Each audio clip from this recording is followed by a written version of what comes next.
অন্তর্বর্তীকালীন সরকারের এখন এই অভ্যুত্থান এবং বিপ্লবের স্পিরিটকে ধারণ করে ওইভাবেই পদক্ষেপ নেওয়া উচিত। এখানে হয় সাদা না হয় কালো, মধ্যবর্তী কোনো জায়গা নেই। যারা বিগত 16 বছর ধরে এভাবে এত প্রত্যক্ষ এবং পরোক্ষভাবে মানুষের উপর জুলুম করলো, নির্যাতন করলো, নিপীড়ন করলো, তাদেরকে যদি আপনি একটি চেয়ারে বসিয়ে রাখেন, ওই চেয়ারের যে রেসপন্সিবিলিটি, ওই রেসপন্সিবিলিটির সাথে দেশের হাজার হাজার লক্ষ লক্ষ মানুষের সেবা সম্পৃক্ত, সেটা তো কোনোদিন সুষ্ঠুভাবে পাওয়া সম্ভব নয়। এবং ওই চেয়ারগুলোকে ব্যবহার করে দেশের সচিবালয়ের ভিতরে থেকে শুরু করে পুরো দেশে বিভিন্ন বিশৃঙ্খলা এখনো হচ্ছে, অপকর্ম হচ্ছে, এখনো বিভিন্ন জায়গায় দলীয় এজেন্ডা বাস্তবায়ন হচ্ছে। কার দলীয় এজেন্ডা এটা ফ্যাক্ট না, কিন্তু এটা হবে কেন এটা ফ্যাক্ট।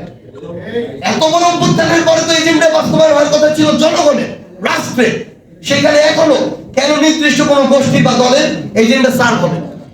আমরা এই জিনিসটিকে স্পেসিফিক করে আমরা আমাদের মধ্যে বিভাজন ক্রিয়েট করছি। স্পেসিফিক করার প্রয়োজন নেই, যে কোনো দল হতে পারে, কিন্তু এটা যদি হয় এটা সামগ্রিকভাবে দেশের মানুষের এবং রাষ্ট্রের জন্য ক্ষতিকর। আমরা আমাদের জায়গা থেকে মনে করি এই অভ্যুত্থানের পরবর্তী সময়ে এটা একটা সবচেয়ে বেশি ইমার্জেন্সি একটা হয়ে দাঁড়িয়েছে যে বাংলাদেশে একাধিক রাজনৈতিক দল তৈরি হয়। কারণ দুই দলের মধ্যে এই প্রতিযোগিতা যেমন দুই দলের মধ্যে সুস্থ প্রতিযোগিতাটিকে ত্বরান্বিত করে না, রাষ্ট্রের ভবিষ্যৎকেও সামনের দিকে যে ত্বরান্বিত করে না, এটার প্রমাণ বিগত 53 বছর আমরা পেয়েছি। যদি একাধিক দল হয়, এটা মনে করার প্রয়োজন নেই যে বাংলাদেশে যে এস্টাবলিশ দলগুলো রয়েছে তাদের জন্য ক্রাইসিস, বরং এটা তার বিপরীত। এটা তাদের জন্য ভালো, কারণ একাধিক দল যখন আসবে তখন তাদের ভিতরে দলের ভিতরের যে প্রতিযোগিতা সেটা বাড়বে, আর দলে ভালো প্রতিনিধি তৈরি হওয়ার এবং সুযোগ পাওয়ার চান্সটা বাড়বে।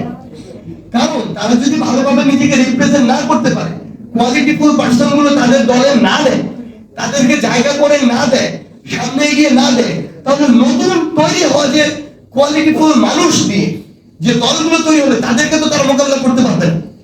সেই জায়গায় বিগত বছরগুলোতে যেহেতু দুই দলের মধ্যে আমাদের প্রতিযোগিতা সীমাবদ্ধ ছিল, সবচেয়ে বড় সমস্যা যেটা হয়েছে, ভালো মানুষগুলো রাজনীতি বিমুখ হয়েছে। ভালো মানুষগুলো দেখেছে যে এখানে তো একটা পারিবারিক তন্ত্র প্রতিষ্ঠা হয়েছিল সে 71-এর পরবর্তী সময় থেকে।